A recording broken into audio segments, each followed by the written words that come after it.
Usa ka pagtuo, usa ka tingog, usa ka katawhan.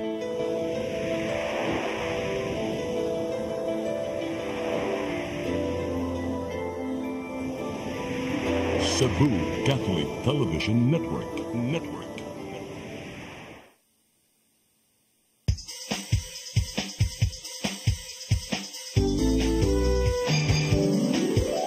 Hello Cebu, maayong punta. Naksunta ang kahayag nga nagsugid sa matuod, kadagan sa paghita po. Hello Cebu, maayong buntag Pinoy.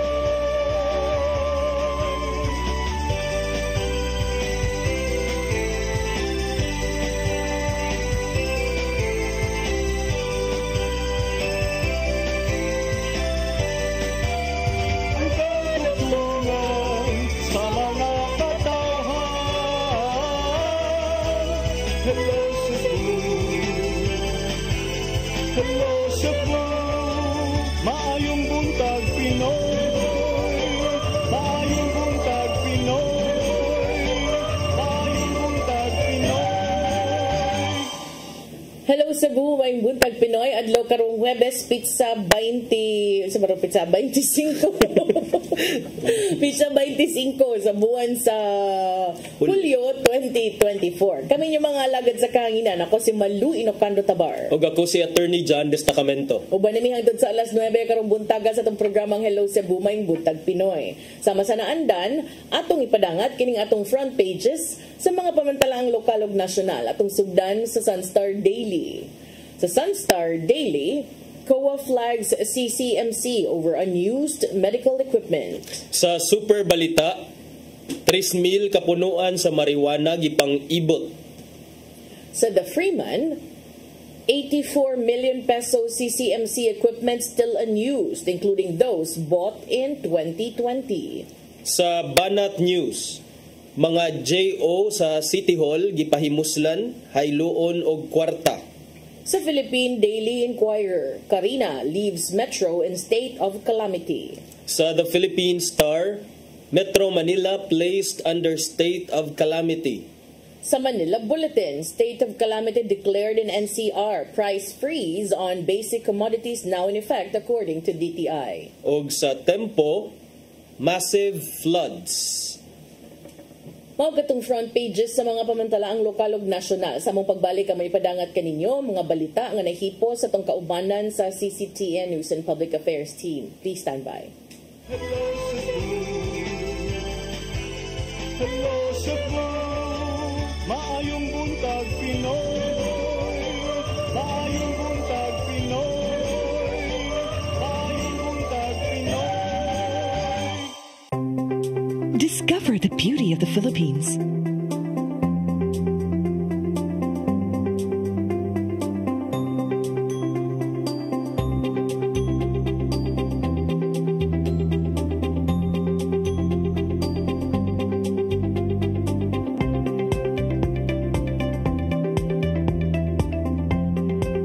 With Philippine Airlines, the country's flag carrier.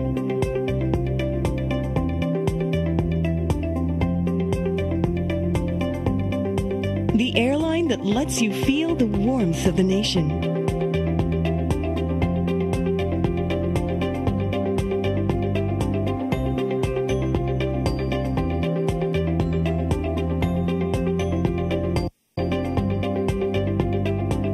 Mabuhay!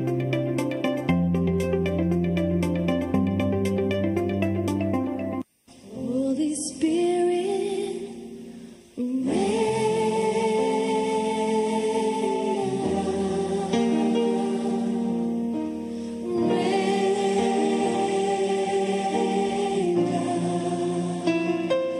oh Comforter and friend, how we need your touch again. Holy Spirit, Hello Cebu, hello Cebu, Maayong buntag Pinoy, maayong buntag Pinoy, maayong buntag Pinoy. Balik sa Hello Cebu may buntag Pinoy ug karon sa atong mga balita. Nagunas ng mga balita karong buntaga walay operasyon sa Philippine Offshore Gaming Operators kun POGO sa syudad sa Mandaue matud ni Mayor Jonas Cortez. Bisan pa man niini mga establishmento gipamonitor sa mayor. Ang kasayuran ihatod ni Mary Rosa Garino. Gimandua ni Mayor Jonas Cortez ang Mandaue City Police Office sa pagmonitor sa mga establishmento ug mga bahay nga mahimong gamiton sa pag-operate sa mga illegal nga kalihukan. Matod sa mayor nga wala na POGO operation sa syudad.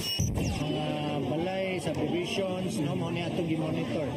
So, hopefully, mako na with close coordination with sa Intelta. Pero initially, walay nag-operate mayor. Karon nagyod sa Mandaue, wala tagi. Sa baguhay lang si Lieutenant Colonel Gerard A. Spilare ang tigpamaba sa Police Region 7 niingon nga inactive ang mga POGO sa Cebu nga na-monitor sa ning labay nga mga katuigan. Si Police Colonel Julio Sagandoy ang direktor sa Mandaue Police nagkanayon nga padayon ang ilang monitoring o gibantayan ang ilhanan sa usa ka POGO operation. Tinitignan natin, minomonitor natin yung mga areas na possible. Just like those other areas doon sa Luzon, sa area ng Tapas, tinitignan natin yung mga malalaking establishments, their presence, foreign nationals. Eventually, they are the ones engaging with allegedly na POGO. But if there are any, we will be conducting operation. At this point in time, Si Presidente Ferdinand Marcos Jr. ato sa iyang ikatulong nga State of the Nation address ni atong Lunes may pahibaw sa hingpit nga pagban sa POGO. Kininunot na sa mga kabalaka sa pagkalambigit sa POGO sa money laundering, immigration bribery, illegal recruitment o human trafficking. Mary Rose Sagarino, CCTN News. Samtang pagpahimulos sa mga modernong teknolohiya panahon sa katalagman mahinungdanon alang sa DOST sa pagsalbar sa kinabuhi. Kini ang nahimong tema sa Visayas Leg sa Handa Pilipinas 2024 nga gisalmutan sa kapin 300 ka mga delegado.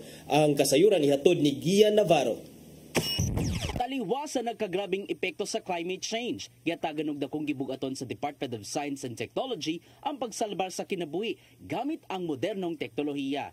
Mong gisugdan ang tulo ka adlaw nga Handa Pilipinas 2024 Visayas Leg nga gipaygayon sa Waterfront Hotel sa Dakbayan, Susubo. Sud sa tulo ka adlaw hisgutan ang mga sulirang yatubang sa disaster resilience o kung unsaon kini sa pagsulbad.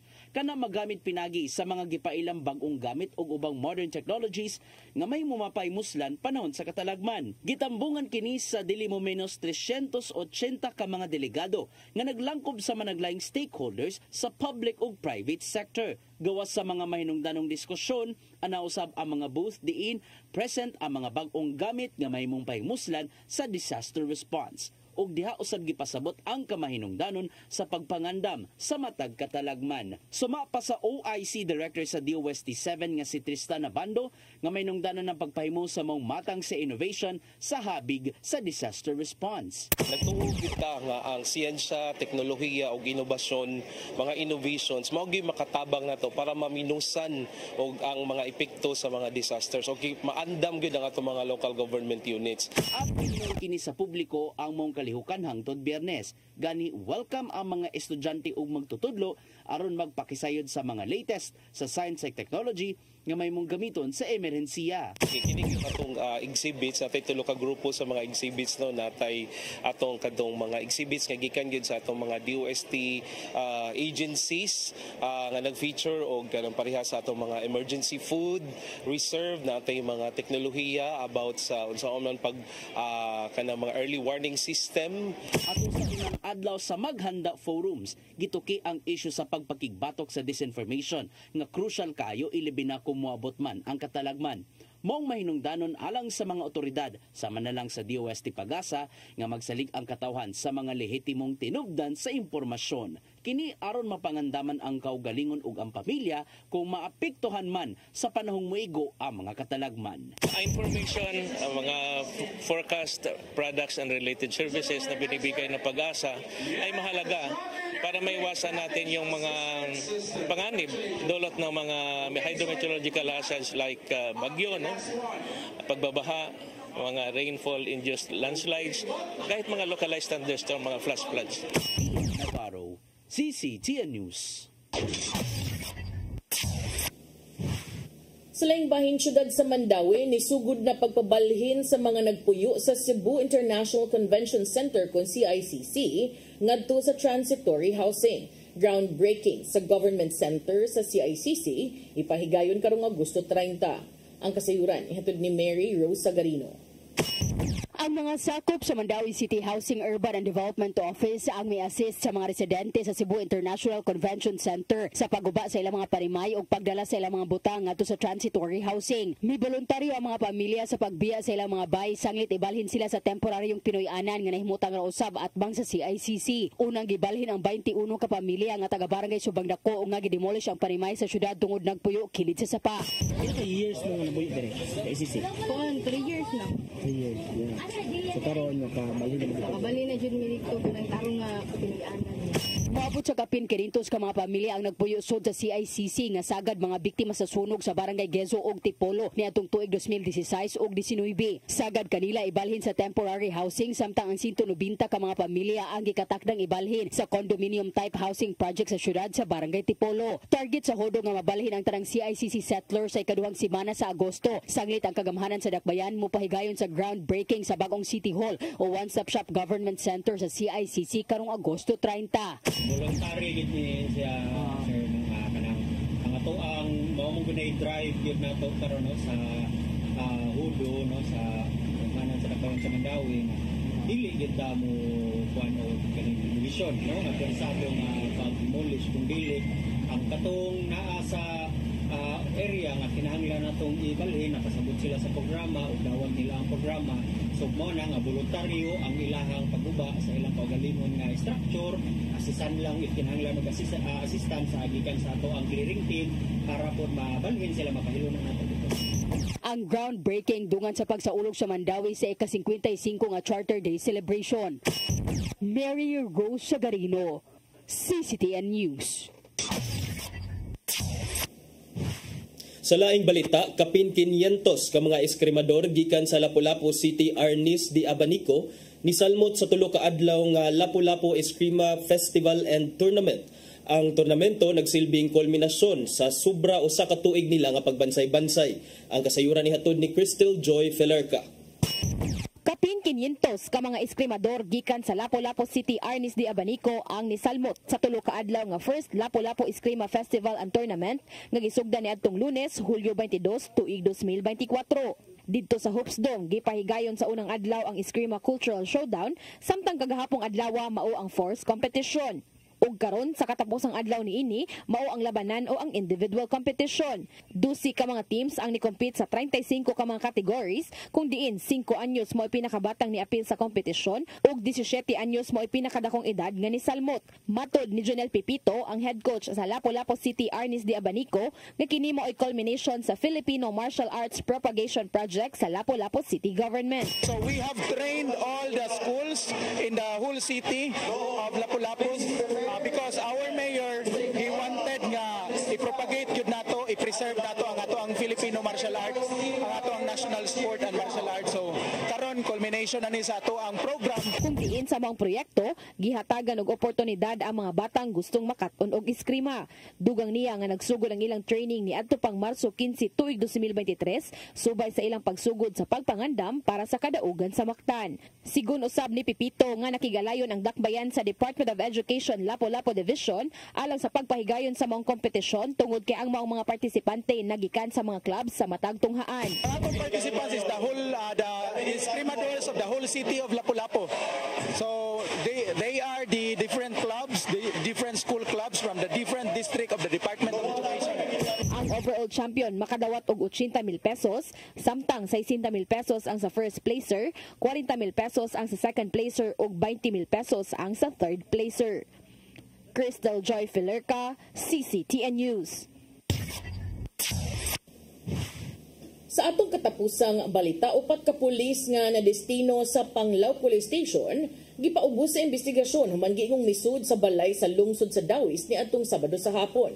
Ang insidente nakuhag video sa tagbalay ug gi-upload sa social media nga miani karon og daghang pagsaway. Mga detalye sa report ni Arnold Bustamante. Upat ka mga pulis nga destino sa lungsod sa Panglao, probinsya sa Bohol ang gipasanginlan na mikanitong sulod sa usa ka balay sa lungsod sa Dawis nitong Sabado sa alas 4 sa hapon o gingong naniun og armas. Amo ang hitabo nakuha ang kining video og nagi-upload kini sa social media nga miresulta sa pag-viral niini. Gani sa pagsuwat ning balita, niabot na sa kapin 2 ka milyon ang gananaw. Mato ni alias Am-Am nga niang adlaw uban siya siyang amahan ng lakaw aron mamalit sa supermarket. Doon nanawag siyang cellphone nga nagpahibaw kadto upat ka mga pulis nga mikanitong sulod silang balay katungod ani dali sila nga nipauli balik silang bay. Natingala siya nganong dunay pulis ug nagdahom siya nga sa iyang pag-abot. Dunay sakinan sa mga pulis ug dunay say nakauniforme. Apan natingala siya nga sa iyang pag-abot, nagsiringgitay na ang mga tao sa sulod ug walay mga patrol car sa gawas. Ug nganong nanulod ang mao nga mga pulis. Iyang ipangutan na ang mao nga mga pulis mato ni Am-Am apan wala gyud kini motubag. Wala sila makailan niini. Gani gitug-anan matud pa siya sa iyang igsuon nga usa sa mga suspitsado ang miguba sa bongbong silang kwarto pinagi sa pagpati nini kay gusto nga mosulod. Sa dihang naana sa sulod diretso matud pa kining tion sa iyang dala nga armas nga tungod ani nakapangutana na sila kung unsa ilang tuyo nganong gibuhatan sila sa ingon. Dinhi na nakahukom si Am-Am nga mag-video gamit ang iyang cellphone ug gidokumento ang hitabo sa wang bahay. Dili din sila mo bitaw tong mo to na sa video man yung ko videohan lang gid mo nako kung videohan mo nako kadi man mo manubag og kinsa mo. Mo to ningon akong kuan nga. Mo tawag ng pulis ani kay wa man ta kibog pulis man tinuod unsa sila. Mo to nasa video ma'am. Mo to mo naabtan. Pamahitabo ang pagsulod sa upat ka mga pulis na sa gawa sa iyang manghod nga lalaki uban sa mga nagtrabaho silang balay. Naghukas matod pa kini og nanghugas sa iyang motorsiklo. Apan sa iyang paglingi, iyang nakita ang usa ka lalaki nga nagdagan padung sa iyang nahimutangan nga nagbitbit og armas tungod sa kahadlok sa iyang manghod. Nidagan kini pasulod silang balay ug midiretso sa iyang kwarto apan ang maong lalaki misulod usab sa balay ug gipatira ng bongbong sa kwarto. Dito sa sulod gitiunan matod pa sa armas ang iyang manghod ug gipaluhod ug dinhi na nagsugod og kagubot. Wala hinon madala ang iyang manghod apan gingong nawagtangan silang kwarta nga mabalo sa 3,000 pesos ug ang jacket niini nagituoan nga gidala sa maong mga pulis. Gipablatter nila ang maong insidente sa Dawis Police Station ug andam sila nga mapasaka og kaso batok sa maong mga suspitsado. Mihimo na karon ng internal investigation ang Bohol Police Provincial Office sa reklamo sa pamilya ni alias Am-Am ug ang Police Regional Office 7 nagmonitor labot niini. Mato ni Police Lieutenant Colonel Gerard Espilare, ang spokesperson ni Police Brigadier General Antonio Benin, hepe sa kapulisan sa Central Visayas nga base sa report sa kapulisan sa Bohol, lehitimo ang mga operasyon. Giangko ni Pilare nga nakita sa makitap nga video sa social media sakop kini sa kapulisan sa buong probinsya. Doon na matod pa giluson nga anti-illegal drug operation ng kapulisan sa Panglao, diin wala nila madagpi ang suspitsado. Apan na ilan na lang kini nga pasakaan og kaso sa kadapasan sa Republic Act 9165 ngadto sa korte. Lakip sa pasakaan og kasong obstruction of justice sa Panglao PNP ang pamilya nga mibabag sa mga pulis. Apan tungod kay dunay migawas nga pasangil batok sa mga pulis, dunay himuon nga investigasyon ng Bohol PNP. Samtang magpadayon ng administrative o criminal investigation, gipanalibuhan lang una ang duha ka mga pulis nga mao'y nakita sa video kailan nang nailhan o gibalhin sa Bohol Police Provincial Office aron dili maka-impluwensya sa gilusad nga pakisusi.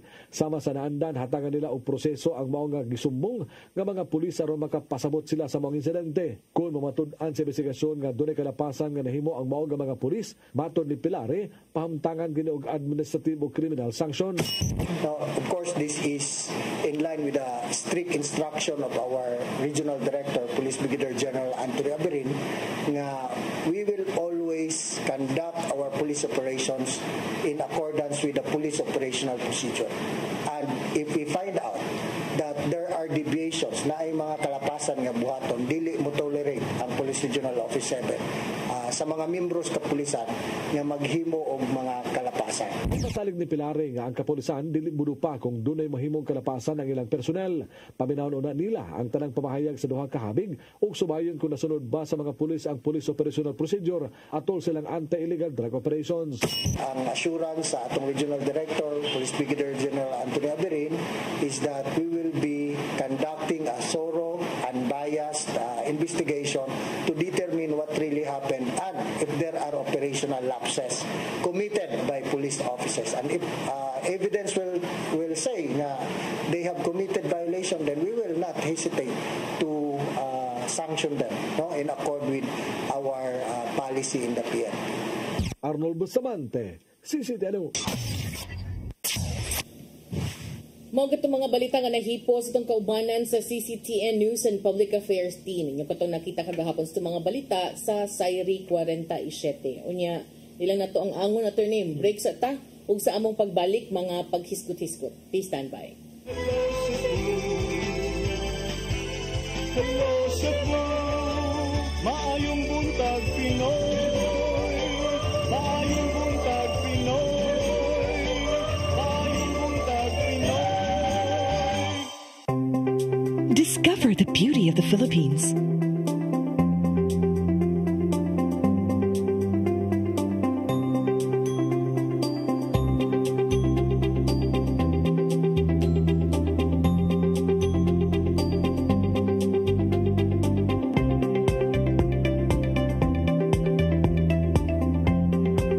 With Philippine Airlines, the country's flag carrier.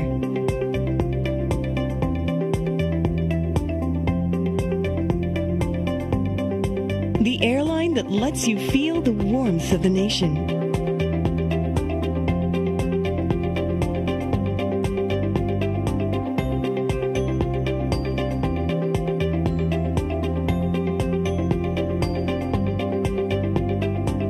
Mabuhay!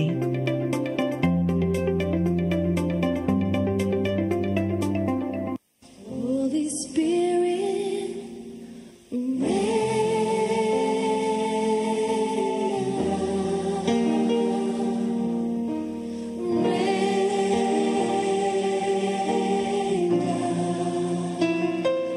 Oh, comforter and friend, how we need your touch again. Holy Spirit, Be equipped, be empowered, and be informed. Charis Philippines. 2 national events will be held in Cebu City this year. First is the Charis National Leaders Conference, a gathering of spiritual directors, diocesan coordinators, and all leaders of charismatic communities on July 27 and 28, 2024 at the IEC Convention Center. For this first ever gathering of Charis Philippines leaders, Moses Catan and June Cruz will be joined by renowned Charis international speakers Shane Bennett and Cyril John. The event will be hosted by Couples for Christ in Cebu with the theme, You Will Be My Witnesses, Acts chapter 1, verse 8. Registration is now open for the July 27 and 28 Leaders Conference.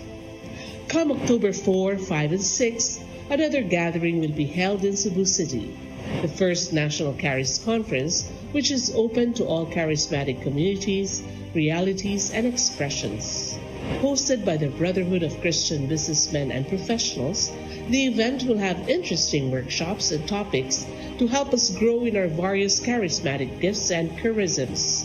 Watch out for more details about this event from our host BCBP in the coming days. Meantime, let's be ready to join these gatherings and pray for the outpouring of the current of grace in the Philippines.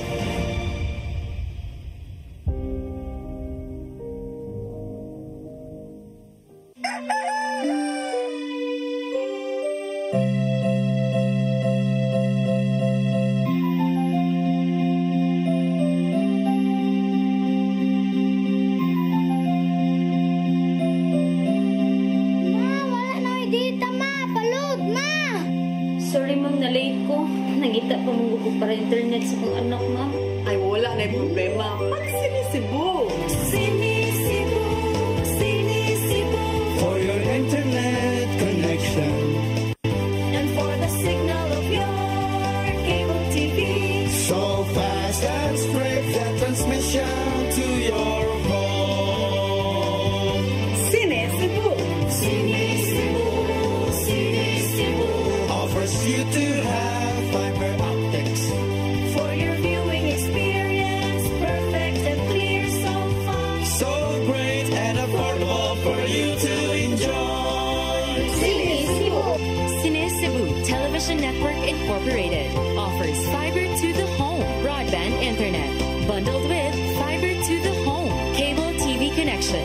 Cine Cebu Television Network Incorporated, with its operation in Metro Cebu and the whole province of Cebu soon. And affordable for you to enjoy. Cine Cebu.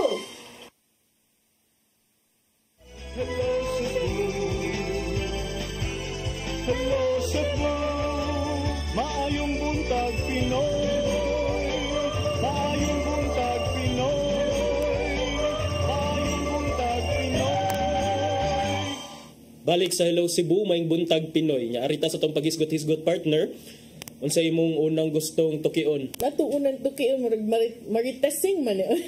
May pagka marites man eh. Okay. Bag-o pa ito ni gawas nga na ay chika nga na ako noy gabugno. Ang nalambigit ato cavities ug legalities. Diba baka ng cavities attorney kanang makadaot sa ngipon ba? Pero kung arinas kami nyoon makadaot sa nas kami nyoon kuno. Okay. Bag-o pagay na ni gawas nga storya mga last week.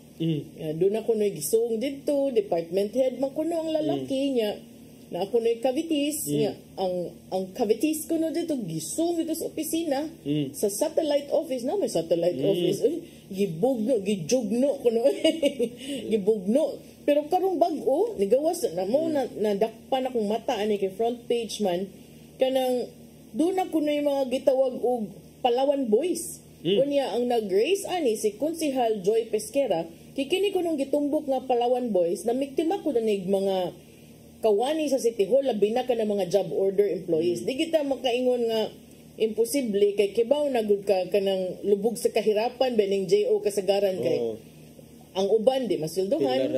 Pilaray uban sweldo masilduhan gamay kaayo. So do naman goy naghisgot ani. So si Konsehal Joy Pesquera ni ingon nga iyaha kining ipaimbestigar sa Cebu City Legal Office tungod kay matud pa this is so degrading. Ingon siya nga it affects the integrity of the city government, it affects the image of the city government. Yes, ang gitumbok ang posibilidad nga of them being vulnerable and musugot na lang sa kining mga advances for the sake of the renewal of their contracts. Ang konsehal nga mo'y nangulo sa Committee on Women and Family Affairs mi klaro nga ang Cebu City Government may kondena sa tanang matang sa infidelity and third-party issues. Nainana? Gikondena ko no. Sige ha, so kana-tanana din ha. Wagid na yung mga ismeringhoy ha. Tanan, gikondena ang tanang matang sa infidelity and third-party issues. Ngayon siya, we condemn it. We abhor it. We do not tolerate it. Si kining HRDO head, kining ilang City Human Resource Development Office head, niingon nga ilang ko nung hingusgan pa ang mga paningkamot sa pagpahigayog mga seminar aron mahibaw ang mga empleyado sa ilahang mga katungod. Kini may gibutyag ni Sir Henry Tumalabkad, kining head karon sa HRDO, sa dihang gipangayuan o komentaryo kabahin ni ining mga gitawag nga Palawan Boys. So kaning naadere sa atong video katuning mga wa na bayran ha nya reporter ni GMA so di na sila mao. Wa sa takibaw kinsa basta mga JO kuno kani si Konsehal Noel Wenceslao sa na unsa si Konsehal kato detong gibayaran sila no. So matud ni HRDO head Henry Tumalabkad nga ilang giauhag ang mga empleyado ug ang ilang mga pamilya nga mopasakag reklamo in cases of infidelity so that his office could act on them. Nga naman, tungod na ni ato akong giingon nga last week, may allegation nga doon ako ni mga Palawan Boys nga ang ilang targeton kini mga JO employees o niya, they will entice them with money in exchange for sexual encounters. Hayluhon kag kwarta o niya ikaw man para jerjer. Mao siguro Palawan Boys kay adto da ay isud sa Palawan, di ba? Doon ako na resibo. Murag lahi masad ni ay man doon ay grupo sa mga tiguwang. Di ko kabaw kung asa sila masakitan sa pagtawag nila tiguwang or sa pagtawag nga gitawag ko ng Palawan Boys. Ila ko ng target mga JO. Ilang tentalon pinaagi sa korta nga ipada sa Palawan. Unya, madana ila dayong iabang og balay para adto iromansa. Laki man. Kuyawa sa daning rakita, no? Pero, taga City Hall, Jod, ang biktimahon. City Hall, J.O. man, ang inahanglan man, either for renewal or for releasing or for extra money. It does not say kung ang biktimahon nga J.O. lalaki ba or babae ba, but niingon, mga tiguang nga mga mamsad ningon grupo sa mga tiguang pero Palawan boys man sa mga lalaki gid ni. Pero di ta kabaon sa ilang bet sa kinabuhi. Mga sir ba or mga ma'am. Mga na. So ambot lang ug doon na ba say magmaisugon nga mubarog ug mutingog kabahin ani pero makaingon sad ta nga di ba ug doon naman sa aso na gyud siguro na kayo. Lain lang sa kay tumo-tumo sa kadaghang pwede itumo-tumo di ba? Kana gyud. So posibleng naa. So, ato nang atangan og unsay padulungan ani. Ako sad, I hope dili sad na ninyo inanaon ang mga kuanoy, mga JOA kay gamay pagay kay na di pagay na plantilya. Pero pila man sige pangayo ani mga Palawan boys basig di sa kay dako. O takibaw, dako siguro kang ano mahaylo man. Yeah. Kuyawa no, pay JO na lang gani ka. Adto ra mo end up imuhang sildo nga usa ka puryot sa mga kamot sa imuhang baby boy. Dili, ang JO mo ilang biktimahon. Okay. Dili ang JO mo manguan, ang JO mo ilang biktimahon. Mo gani, ang JO nga usa ra ka puryot ang kwarta adto pa niya i-spend for that. Para mapunan ba? Okay. Di ba? Nalibog si Attorney John. Mo gud siya na anad og mga ana nga mga moves, good. So, nay mga tiguang nga mga lalaki. Mo dili ni sila ang JO. Dili. Sila kwarta kay mahatagod sila kwarta sa Palawan. O niya be asa man ka makaybaw. Kana be ang kada opisina na be ng JO. Ilang mga hayluhon, ilang mga hagdon nga. Kuan, saman, okay ka dalan di kag kwarta sa Palawan. O niya, og okay dalon ko ng usa ka balay nya Jerjeron dayon dito. So, kanang luoy ang mga JO ba kay gamay pa na silang sweldo, ang uban ani dugay kay masweldoan, ang uban dili gyud masweldoan. So syempre kung lisod ka ang panahon siguro dali siguro matintal ang uban, especially kanang JO nga nay mga anak ba. Unya ting enrollment na. Di naman ni madag para sa bayan, para pamahaw paniudto panihapon naman lang gyud ng mga inaana mga konsumo kay luoy man. So panalip din ninyo alkansi ba kay na mga JO kasagaran sa mga JO no pura lang sa mga badlungon ka ubang JO manikamot intaw kugi for the in the hope of being regular puhon. Pero katong mga wa sa nagkugi da bahala na lang mo diha kana lang mga nagkugi ayaw tanan niyo biktima ha kay luoy pod. Pero mas may gyud nga kana si Sir Henry Tumalabukad as HR panalipdan gyud na nato sad.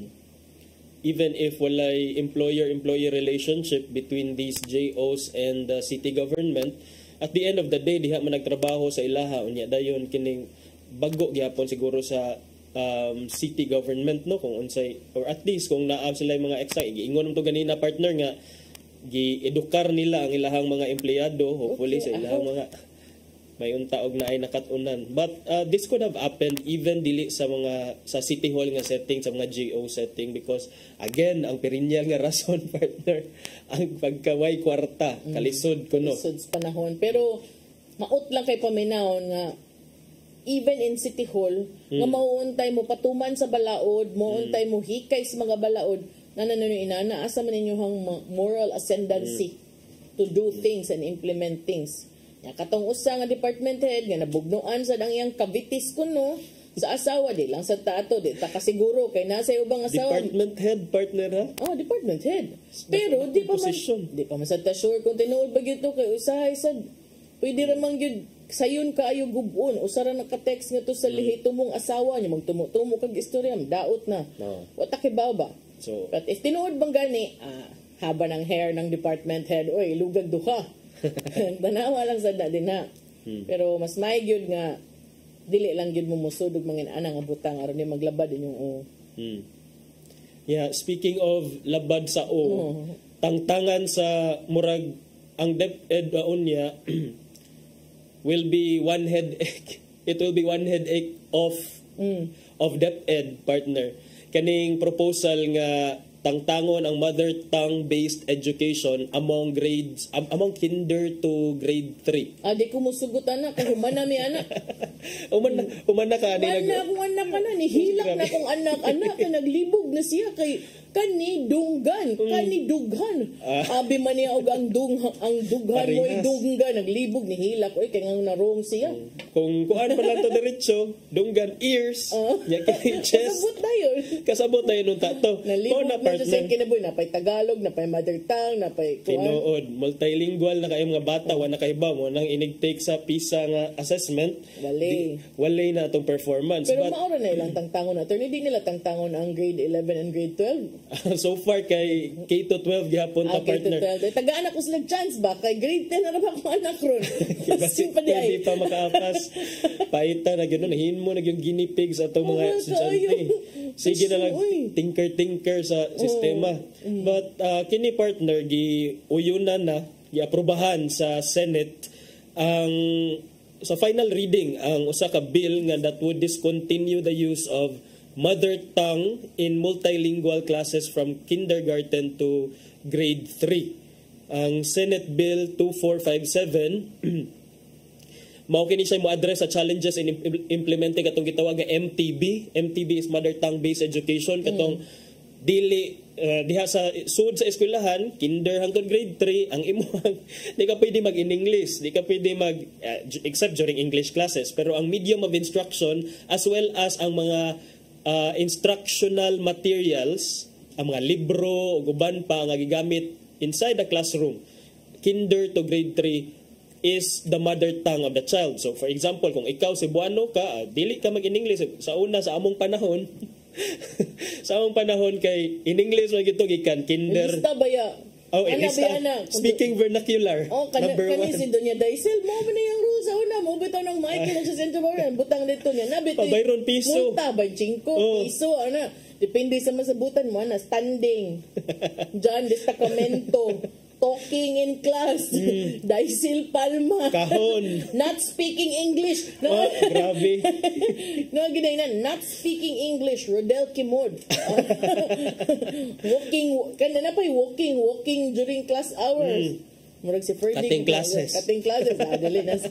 Dili na mag-cutting classes si Ferdy. Kapait. Pero, do you think that's good nga? Wala na yung mother tongue? Yes, I think that's good. Kay para nako ni-agree ko sa mga findings sa mga ubang mga stakeholders, education stakeholders nga when you implement, first, ang main challenge is daghan kaayo tang mga languages and dialects in the Philippines.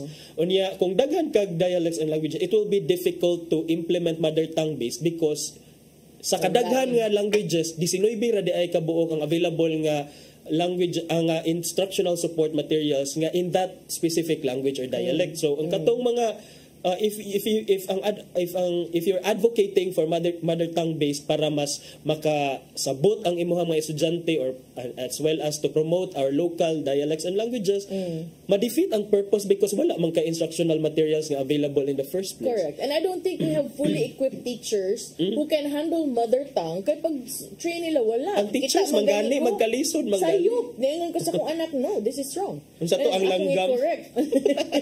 Niingon akong anak, don't touch it kay makuyawan just kabaw na ka mga bata ron mas mahadlok sa teacher. Ano ba?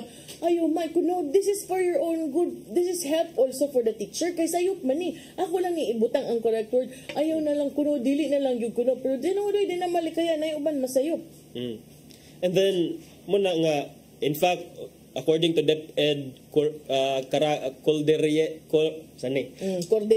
Cordillera Administrative Region according to DepEd CAR, ingon sila nga ang katong mga bata nga ang ilang mother tongue is English and Filipino, mas ni-perform sila better than those nga niagi o tong ilang mother tongue is Ilocano, katong mga uban nga mga regional nga languages diha. So makita jud nimo ang impact sa mother tongue kay maglisod na gyud ta kay maglisod na ta og kining maglisod sa reading comprehension ang mga bata kay mo connect sa partner ba, and to think kining kinder up to grade 3, these are foundation years, formative years sa learning sa bata, and anha gyud dapat unta sila maka-gain og mga vocabulary, bisag basic vocabulary in English or Filipino nya dayon ini grade 4 pakalitan og English.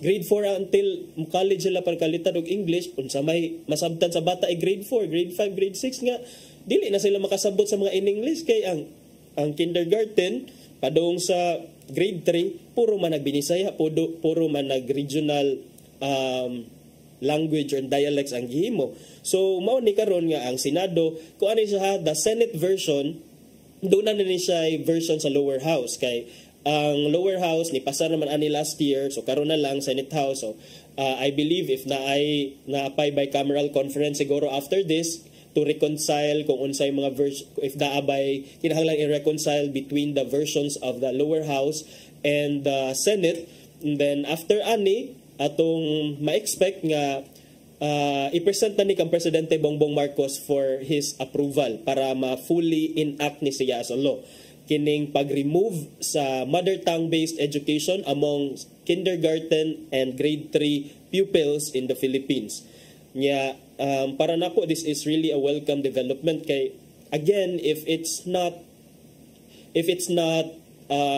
ain't broke di ay why fix it, no? Don't fix it.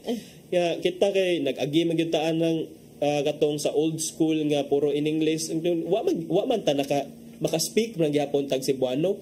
And there are many ways of exposing children to our other languages. In fact, at home, ang mga bata nag-speak ram gyapon na silang mother tongue at home, and I don't think nga the only way to improve or to keep these languages alive is by teaching them in schools. That's just one of them. But actually using them on a daily basis, not necessarily in school. Kay kung mag-apply ka ngadto og trabaho later on in life, kung ika-graduate nimo, di mo siguro kapangutan-on diha sa Binisaya, di mo kapangutan-on diha sa imuhang dili local. Dili sa conversational. Pareho lang ng Tagalog, good. Di mo good kang lahi naman mo yung kagmasaya akong nakita ka ngayon kasi ikinalulugod ko na di ba ang ating pagpipiging isa na pagpipiging may ingon so pero it's good to know these things. Kaso lang usahay maglibog naman good like you said kay napay Tagalog, napay local pagyod nga language, napay English. Diba? So, bata na ka ng mga maestra ni follow sila sa order sa taas. So mo nang bisan sila mismo aminado sila nga uban. I think daghan sa mga maestra sa dili bansay ana sa pag-teach in that manner. Maybe karon na okay na siguro because it's been a while since MTB was implemented or has been implemented, but hopefully kining bag-o nga balaod nun mapasa ni para ma-address kanang mga challenges sa pag-implementar sa MTB. Or tas laing hisgutanan? Malakbitan lang ni nako ha, dili ni mao akong ikatulo unta nga topic ba kaya akong katulo lahi sad to. Pero ikatulo nga kanang gamay local, di ba ningon man kag ningon man tag when it rains it pours. Murag when it rains in Manila it floods.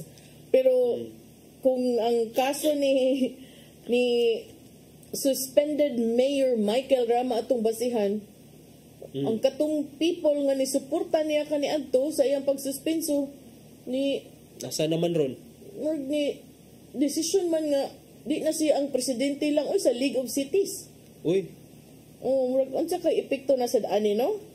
So ilang gi-withdraw ang ilang pagsuporta kang suspended Mayor Michael Rama isip presidente sa League of Cities. Dili isip ta makaingon nga kanang issuing a statement nga niko in a formal. But ilang tangtang si suspended Cebu City Mayor Michael Rama sa iyang posisyon isip National Executive President tungod sa iyang 6-month preventive suspension.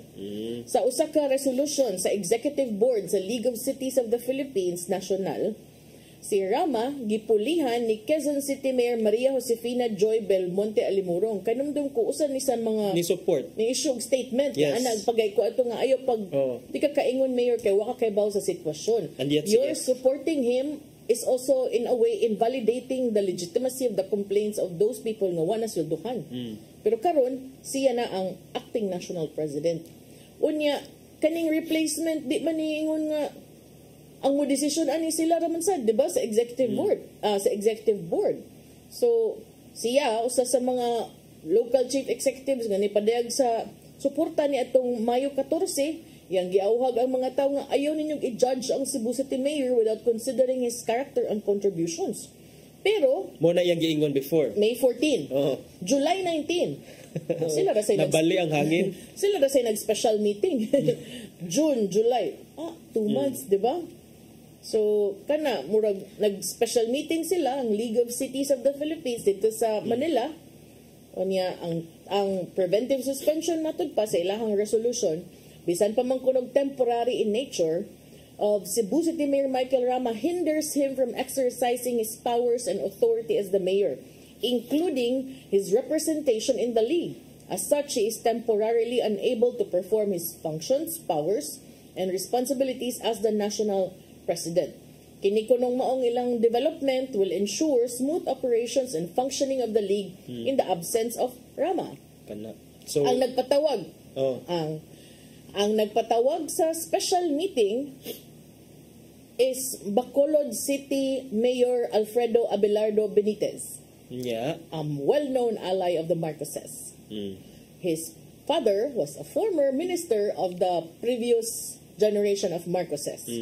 Siya may nagpatawag sa special meeting ug siya ni attest sa resolution, signed it together with LCP Deputy Secretary General for Visayas and Baguio City Mayor Nicolas Yulo in lieu of SecGen and Baguio City Mayor Benjamin Magalong.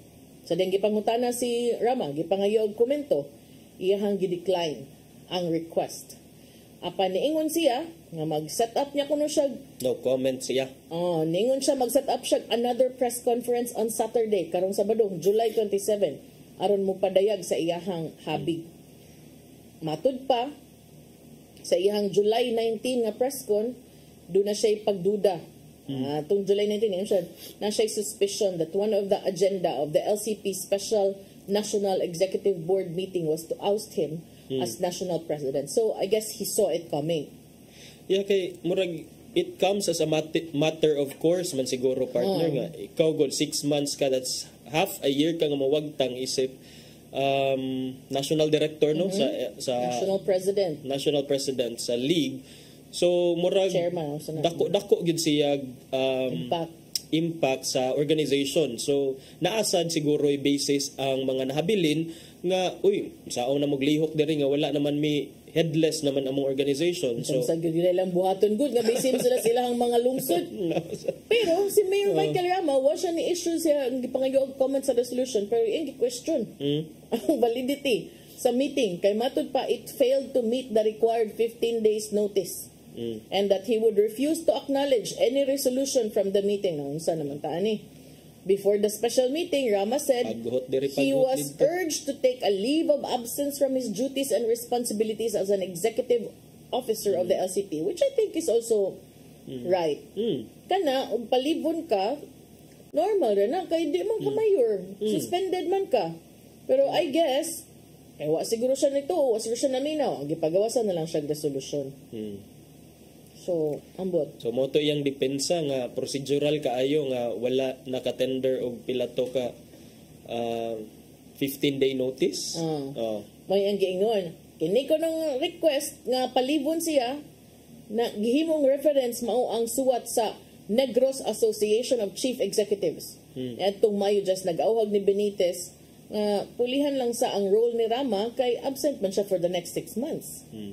So, ambot, unsa na. Daghang mga dako gyud dako gyud og kining negative impact consequence ang pag preventive suspension ni Mayor Michael Rama gi-implementar sa ombudsman partner no. Gamay ng tagwan, ang detay oras sa'yo. Ato sa nang apas pinadali, pinapaspas. Nam kay isgutan ato. Na-worried ko gamay. Kani anak ko nimo ganina, diba nga, kanang desidido kayo mga local chief executives. Oy, nga maingon, why pogo diri, why pogo diri, why pogo diri. Kanang statement, why pogo. Nay pogo diri. Sa pagkakaroon, walay nag-operate na pogo diri. Pero, kung ni pagawas mag-statement as of, isang taron, 25. BE 924. Ang lead sa Sunstar, contrary to the claims of local officials and police that there are no pogo in Cebu. Interior Secretary Benhur Abalos Jr. will verify reports of pogo-like activities in the province. Nakadawat ko na siya report ikan sa PAGCOR nga similar nga activities similar to that of illegal pogos have been monitored in the Visayas, particularly in Cebu.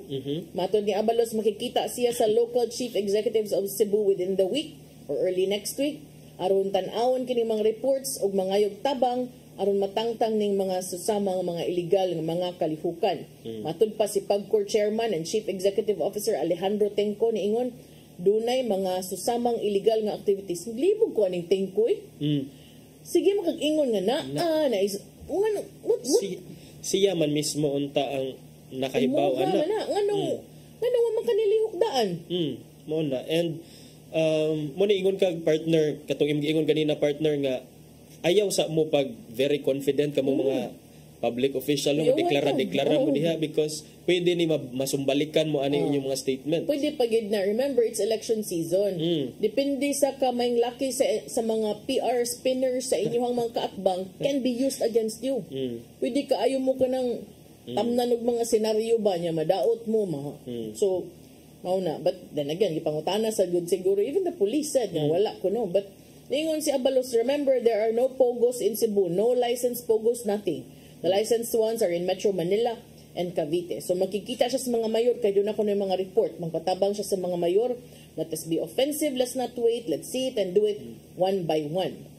So, ato ng atangano kay kana DILG maybe naasad siya access. And remember nga PNP is under DILG. Yes. So maybe na siya yung mga information subject to verification pa na siya.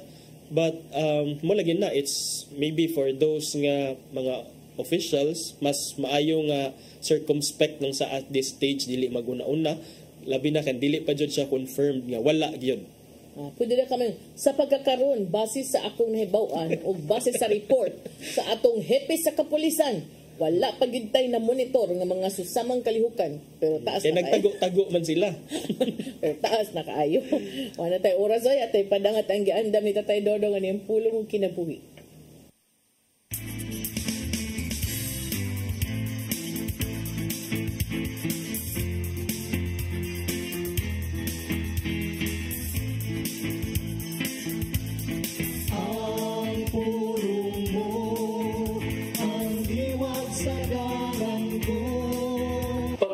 Sa katalanawon ngayon mo makita ang managsul nga nagminahalay ang maguwang nagatiman siyang mangod mo man kini ang sagad nga may tabo sa kapamilya ang maguwang mo'y mugiya sa mangod manalipod siyang mga igsoon o mutabang sa bisan ng pati ang pamilya usa ka gasa gikan sa Ginoo. Family loves you, encourages you, motivate you, and uplift you. Kini sa kalig-on nga pundasyon nga imong nasandigan sa panahon sa imong kalisod. May laing matang sa pamilya nga namungna gikan sa imong relasyon sa Ginoo. Ug mo kini ang imong mga higala diha sa simbahan o sa community nga naisakop ka. Busa, angay natong pasalamatan ang Ginoo sa paghatag kanato nining matanga sa pamilya. Ug ato kining ampingan sama sa usa ka bahagi. Kaysa Salmo 133:3 na kaingon. Pagkaayo ug pagkanindot kung magkahibo sa pagpuyo ang katawan sa Dios sama sa managsul. Mga igsoon, mo kini ang pulong nga naghatag kanato kung kinabuhi. Magampok kita. Lang itong kamahan. Kami mo pasalamaton kayo nining imong gasa sa among pamilya. Ang among pamilya mo ang among bahandi. Busa panalit di kami gikan sa espiritu sa pagkamabahin-bahin o musuhay sa pagguba sa among nga relasyon. Kining tanan namong gipangayo pinagi sa imong bugtong anak kay Hesus Kristo. Amen. Ang samahan sa anak sa Espiritu Santo. Ang pulong mo, ang diwat sa dalan ko. Pulong kinabuhi ni Tatay Dodong Lansua mo'y nagtapos sa atong tulumanon. Dagang salamat sa Philippine Airlines. Thank you. Sorry. Padayon. Thank you sa Archbishop Jose Palma, Nanay Diana Limchua o Tatay Dodong Limchua. Thank you, Sir Dennis Tabar, mga kaubanan sa TOC, Sir Robert, Miss Inday, Sir Matmat, Miss Joanne. Sir Michael, Sir Rodel, Sir Raymond, Sir Bruce, and Sir Ferdy, thank you. Thank you, Sir Ferdy. Salamat sa inyong papagig-uban. Ako si Malu Inocando Tabar. O ako si Attorney John Destacamento. Uban ni mi Thursday man no, uban ni mi ugma sa atong programang Hello Cebu, Mayong Buntag Pinoy. God bless us all.